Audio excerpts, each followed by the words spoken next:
of just such an eruption of the earth 1 million or more years ago was born Japan, land of the little people who grew to believe that in blood and iron lay the shortcut to greatness. Land of philosophies and religions stranger than their names, like Bushido, the medieval code of slicing a victim with a samurai sword. Hako Ichiu, which means the four corners of the world under a Japanese roof.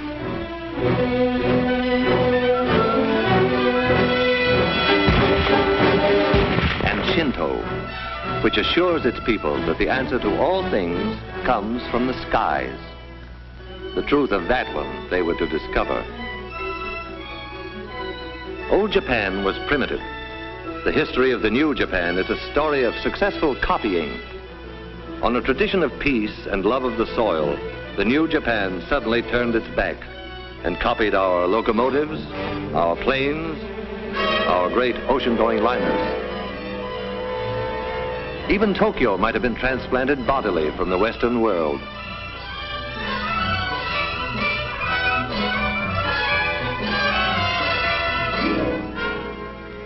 Japan's plans for world conquest were financed by the fine thread of an industrious caterpillar, woven into silk and stamped "Made in Japan" for its English-speaking customers.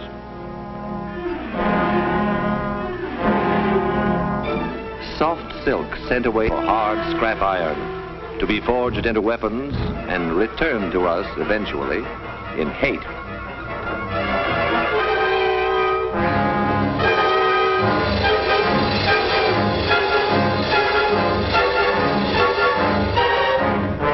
Made in Japan became a sentence of death.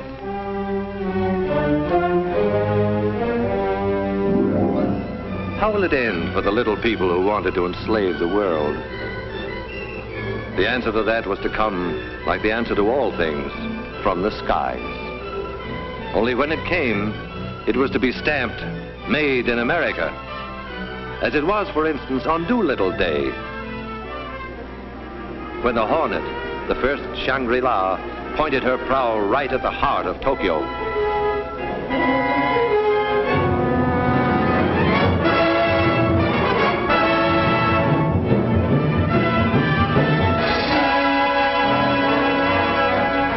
This was the first brief answer to Japan that came from the skies. It was not to be the last. General Doolittle vowed, "We're going back to Tokyo, and we shall go in full array and with mighty allies." A weapon was ready.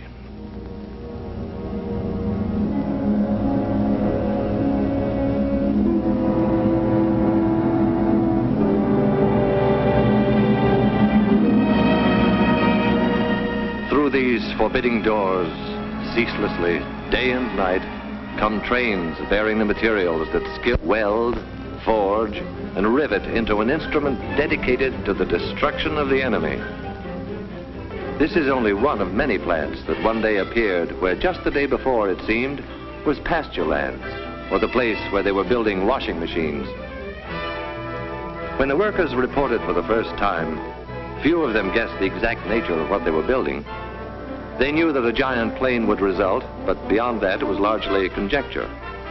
But then the day came, inevitably, when the pieces of their jigsaw began to fit together.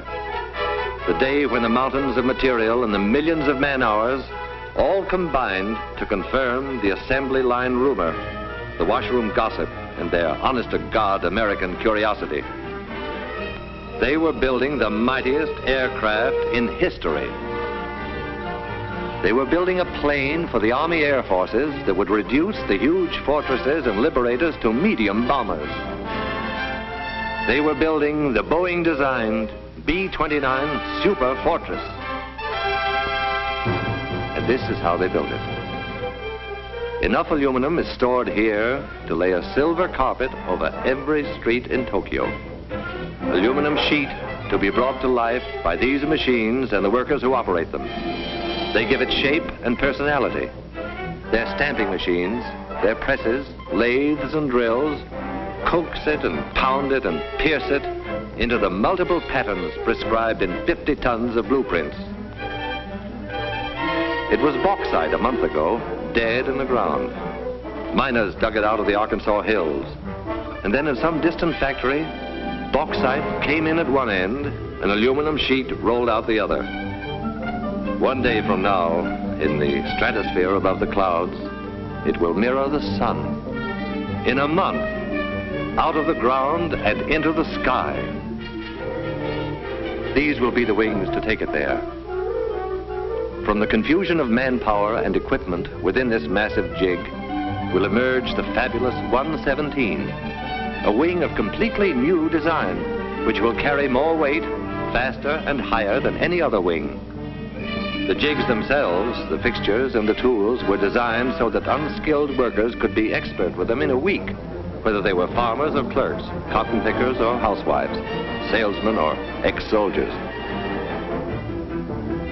The wing is of awesome weight and dimension, yet a girl can lift it with about the same effort that she would need to adjust the flower in her hair.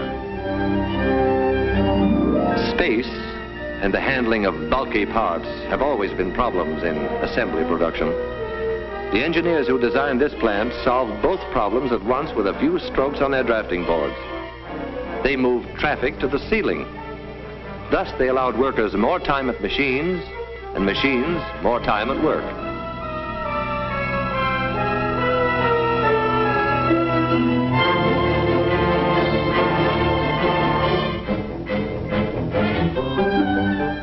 Here is the wing in a more advanced stage. If the workers imagined for a moment that they were in a shipyard, it would be understandable. The Mayflower was shorter from stem to stern than each of these wings from tip to tip. All the pilgrims who landed at Plymouth Rock could curl up within the gasoline compartments in the wing and sleep no less comfortably than on their long Atlantic crossing.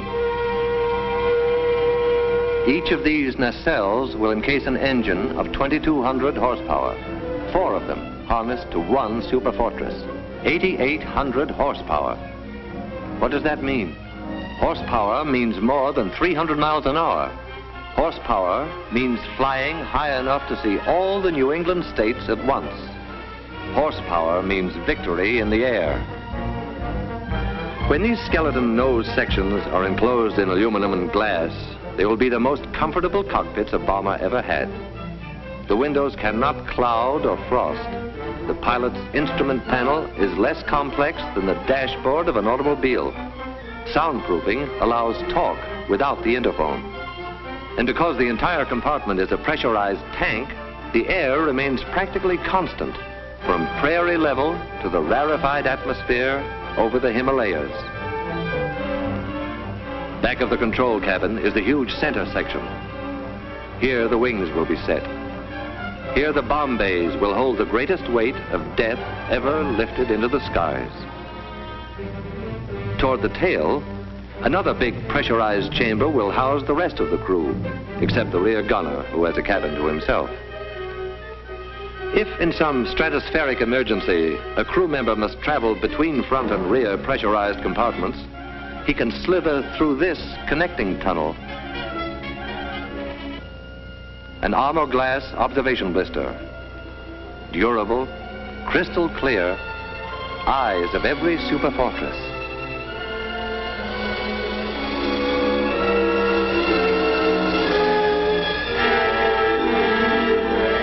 The prefabricated sub-assemblies are manufactured by other contractors and shipped to this plant by the carload.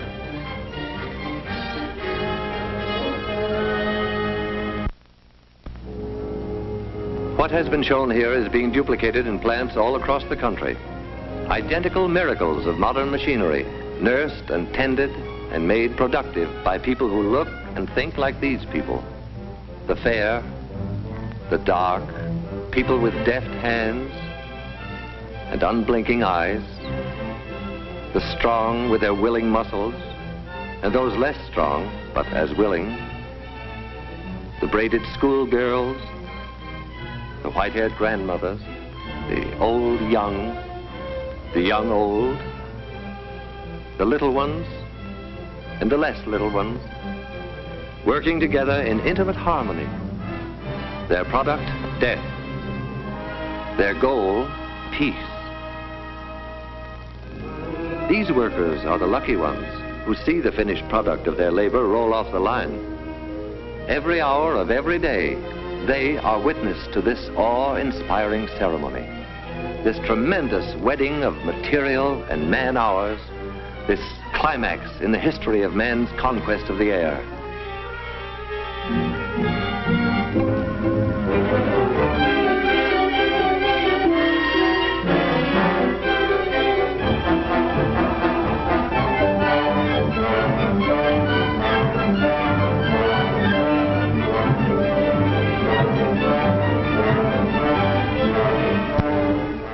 But what of the others who helped, however remotely, to create an aerial weapon they have never seen?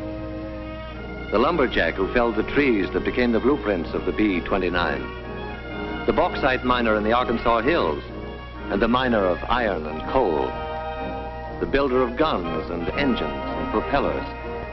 The grimy, sweating men who cast the cylinders and forged the crankshaft. The maker of tires, electrical equipment, instruments and safety wires, the citizens who paid for the Superfortress with their purchases of war bonds. Theirs are isolated lines of effort, initiated all across the land and converging eventually beneath this vaulted roof. Here, the sum of their energies assumes shape and stature and meaning. Here is the final meeting of every effort and every part.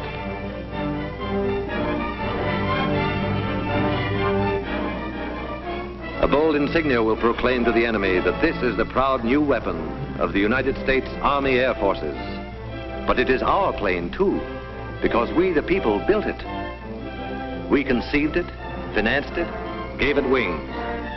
We powered it and armed it, and our sons and brothers fly it. The function of the people's Superfortress is to break the race who turned their backs on reason, to spin them around to face the peaceful way of living. It is the people's answer to all the sneak raids, all the death marches, all the stabs in the back. It is our memorial to the fighting men who were not afraid to die, who bought with their lives the time we needed to make the weapons to win the war.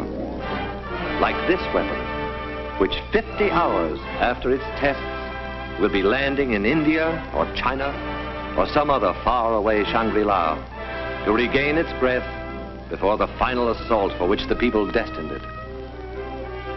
Within the plant, work proceeds, but the workers cock their ears for a sound that regularly drowns the clatter of their tools. It is more than a sound. It is a song. This is the song they hear.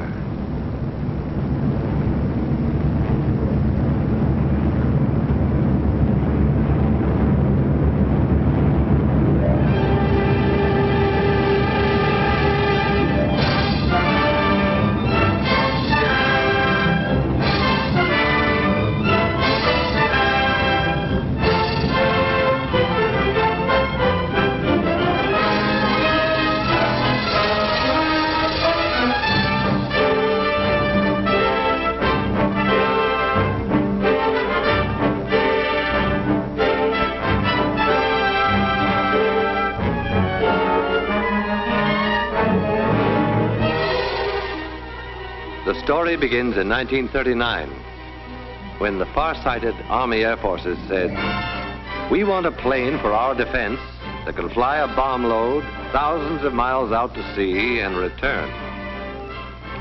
After 6 months' work, there was a tiny model which spent the next 6 months in a wind tunnel. And then there was a full-scale model which was subjected to every punishment man could devise for it. Only after a year of such tests did the Air Forces let contracts for planes that would be built to fight. The B-25 Mitchell is a big, strapping bomber, 67 feet across the wings, but it could reach Japan only if it took off from an aircraft carrier. Much bigger is the famed B-17 Fortress. 104 feet from wingtip to wingtip, it has ranged 1,400 miles over Japan's island conquests. but it cannot reach Japan itself from any base we now hold. The Superfortress, wingspan 141 feet, longer than the Wright's first flight through the air at Kitty Hawk. Range, altitude, and bomb load, secret, though the Air Forces do say of them laconically. Very long, very high, and very large. Because it is a global bomber, around it has been built an entire new Air Force, the 20th. The 20th War Theater is the world itself. Its operations room is the war room of the Chiefs of Staff in Washington. Its planes will be treated as a major task force, in the same manner as a naval task force is directed against a specific objective. Watch it come in for a landing.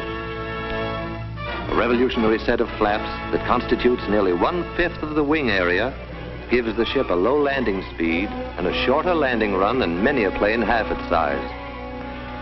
All this great weight of Superfortress is supported by a tricycle gear whose tires require less pressure than a child's bicycle.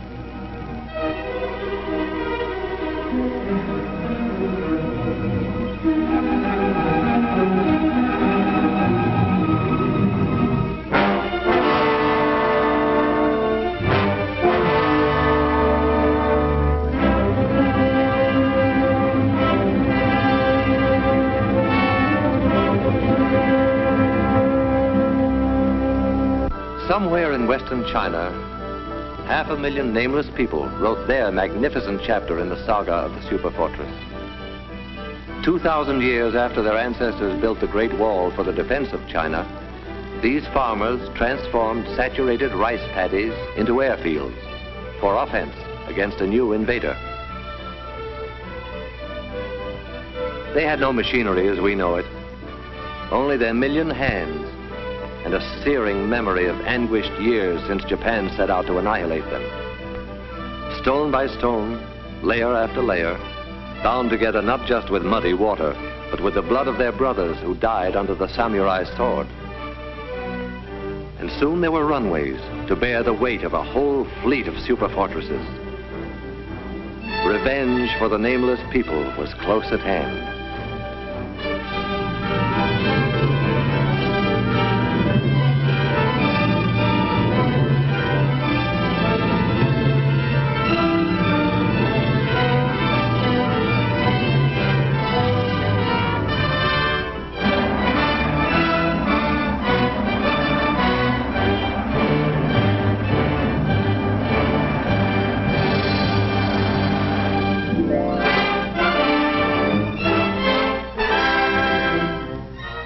Even in China, land of miracles, the arrival of the Superfortress is an occasion for everyone to turn out in curiosity and in welcome.